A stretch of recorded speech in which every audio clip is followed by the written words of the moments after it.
morning and welcome to Sunday Square Off. I'm Brahm Reznik. A week ago today, 2 Muslim gunmen from Phoenix launched a terror attack in Texas, aimed at an event ridiculing the Prophet Muhammad. Both were killed before they could harm anyone. If not for a traffic cop with the eye of a marksman, this conversation would be very different, likely dead. But we are still left with big questions. Why would Elton Simpson, a kid who wore a Chicago Bulls shirt to school every day and dreamed of playing in the NBA, turn to terror? Nader Sufi attended the same Phoenix mosque as Simpson. He was fighting for custody of his 9-year-old son. But his mother says he bought an AK-47 on Craigslist and roamed radical Islamist websites with Simpson. Law enforcement is asking those questions, the Muslim community here in the Valley asking them, and many more as well. Joining us this morning, Dr. Zuhdi Jasser of the American Islamic Forum for Democracy, which confronts the ideologies of political Islam, and Imraan Siddiqi, president of the Arizona chapter of the Council on American Islamic Relations. That's the nation's largest Muslim civil rights group. Welcome to you both, gentlemen. Thank you, Brahm. I'm going to ask kind of a naive question, maybe. How difficult is it to be a Muslim in Phoenix today?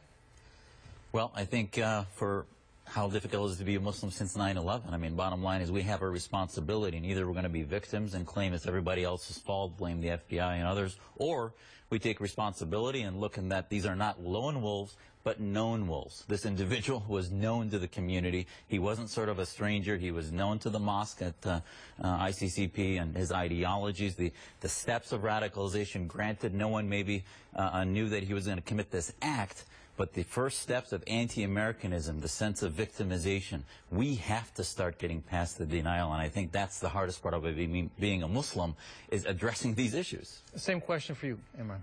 I think it's difficult from the perspective that, you know, when things like this happen, you know, there's sort of this overarching like call for Muslims, all Muslims. There's 50,000 plus Muslims here in Phoenix, but you have to answer for the crimes of a few people, and that's part of it because you see a lot of backlash in terms of anti-Muslim sentiment and things of that that are stemming from that. But also, the conversation also shifts. As he mentioned, how do these types of people emerge in situations like this? So I mean, this is starting a hopefully an in-depth conversation with like the local religious leaders in terms of what are we going to do to identify these people and try to the main thing is that we have to ensure that our community is safe and things of that nature, and get them out of our mosques, and ensure that law enforcement is contacted as well. Your group CAIR met with local mosque leadership this past week, correct? Yeah.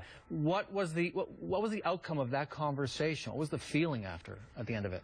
Well, I think we have to take things to a higher level now, because with the rise of ISIS, and the thing is that locally, a lot of people say, oh, where Muslims win when it comes to standing up against terrorism, when in reality, I've been living here in Phoenix for like the last 10 years, and I've been going to like the Friday prayers and things of that nature, like, and hearing all these sermons, and since the rise of ISIS has come up, especially, we've seen the local imams actually doing a really good job like identifying like what these problems are. But now, in terms of coming together as a local Muslim community, we have to take steps to ensure that these types of people are identified from within these organizations. If there's anybody who's speaking like radical, like violent type of rhetoric, and make sure that we're contacting law enforcement. But also secondarily, there's going to be law enforcement implications on all of I'm sure there's going to be a lot of FBI activity and things like that. So people from these institutions need to understand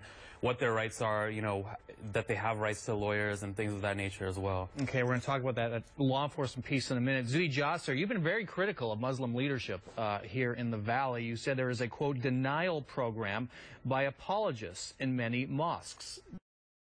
Mosques here are an incubator for terrorists? It's the way you frame the question is actually fascinating. It's not about terrorism, it's about the ideology. So the problem is not violence. Certainly, as he mentioned, they're going to report somebody who says they're going to drive in a car 1,000 miles and then go shoot somebody. That's not the issue. The problem is the ideology of victimization. His organization in the Muslim Voice had an article that basically says, don't talk to the FBI but with someone because be careful. And this was about Simpson in 2010. They filed bail for him. Abu Jihad was convicted of treason, another guy who spied on the Navy. Your organization basically said he was being victimized, etc. Now he's serving time. So these ideologies, the mosques in the valley. Last Friday's sermon at Tempe Mosque was about how Muslims need to unite behind the violence from the police that's happening in Baltimore, etc. So this type of sense, now if it was balanced, where you'd have pro-American, love for America, love for patriotism, and what our military is doing, that's fine. But when you have folks, CAIR in San Francisco, for example, in Memorial Day said, well, we don't know if we should celebrate Memorial Day because of all the Muslims being killed by the military. Now, if you can't tell me that that creates known wolves and tells them, wow, I need to act because this military of America is anti-American, you know, and that fuels that ideology. We're going to take a break and come back so I can give you a full chance to respond to those comments, sure. Imraan. And we have a lot more to discuss about domestic terrorism and the Muslim community's response when Sunday Square. He was the hardest person to talk to about anything serious because he was never serious about anything. Surrounding the two Texas attackers, why would they do it? Now, many in the Valley's Muslim community believe they are under suspicion. Imraan Siddiqi, we're going to go back to you after what Zuhdi Jasser just said.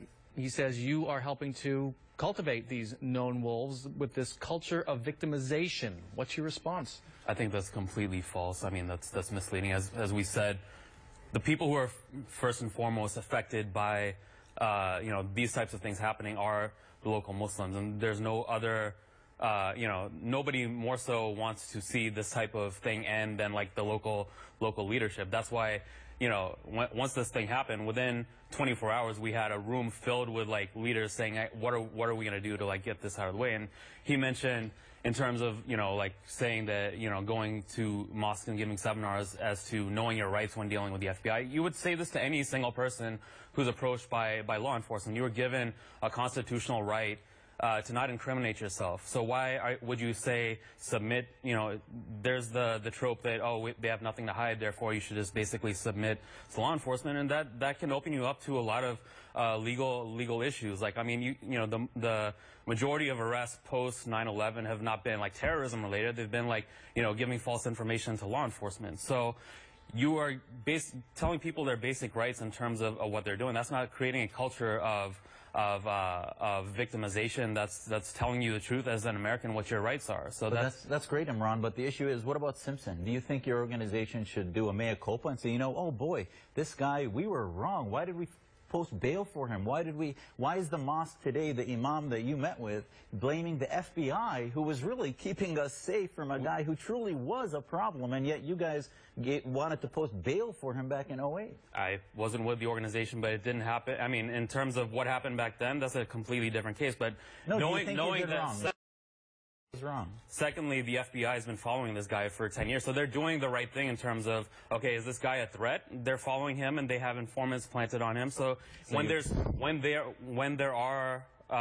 somebody is like a credible threat, then of course, you know, law enforcement notified the Garland police. You know, FBI notified them 3 hours before the attack that this person might be doing this thing. So that's a case where law enforcement is doing the right job. You don't see there's gateway drugs to this, where I see, for example, imams like doctors who write prescriptions for morphine and Percocet, and then, oh my God, why are they going off the reservation and doing meth and coke? I mean, we have to look at what do you say?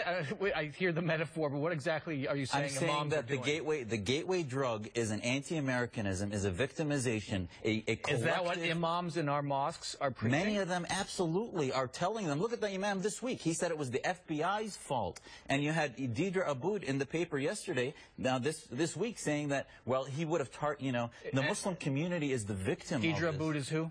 She's used to be the head of CAIR at the time, and has defended Abu Jihad, who was convicted, and she's previous. Now, you're a civil rights organization, not a religious organization. What's your response? But what's your response to that? In terms of what she's saying, in terms of like the FBI, like, you know, we're not blaming the FBI per se. Like, there's nothing, you know. First of all, the guy that said that was not the imam. He's a board member of the mosque, so he's not like a religious, you know, like a religious head that's using like the, you know, the umbrella of religion on that. But at the same time, you have to look at the overarching, like in terms of like latest terror arrests, there have been an element of like, FBI informants and like things of that nature that play into it. Like experts on this issue actually see that yes, there were, informants, and like that could be a contributing factor.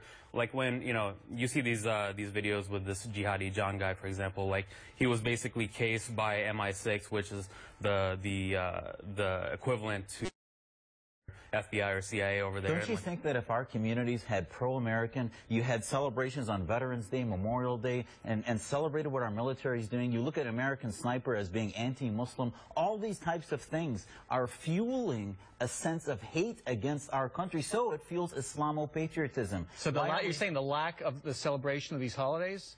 Not only the holidays against our military, they look at America as a force of badness, not as a force of good. As an American, somebody who was born and raised here, you're not the arbiter of what is pro-America and what's not American. I'm telling you, many Muslims that are too afraid to stand up to the bullies of the community, which are the imams and your organization, and come back and say, the sermons are all about victimization, they're all about anti-Americanism, Zionism, against Israel, all this kind of stuff, and it tells a narrative, a lens that fuels this Islamo-patriotism, so groups like ISIS can easily tap into that. That's a really serious charge. What's your response? I think he's way off base with this. I mean, he's basically throwing out a lot of buzzwords: Islamo-patriotism, Islamo-fascism, Islamism. Like these are all words that are used to conflate Islam with with terrorism and things of that nature. And the thing is that his role is that his organization gets funding from a lot of groups that spread anti-Muslim sentiment. So your role is basically to your organization has had 5 leaders convicted on terror charges, from Haddad, Khashoggi, Royer. These are people in prison that were directors of CAIR. So don't tell me about. Isn't your father-in-law part of CAIR Cleveland? He's the president. So the OIC. We're going to have to end it. This is why we don't. I wish we didn't, but we're going to have to end it there. But this conversation will continue at a later date. Dr. Zuhdi Jasser, Imraan Siddiqi, thank you.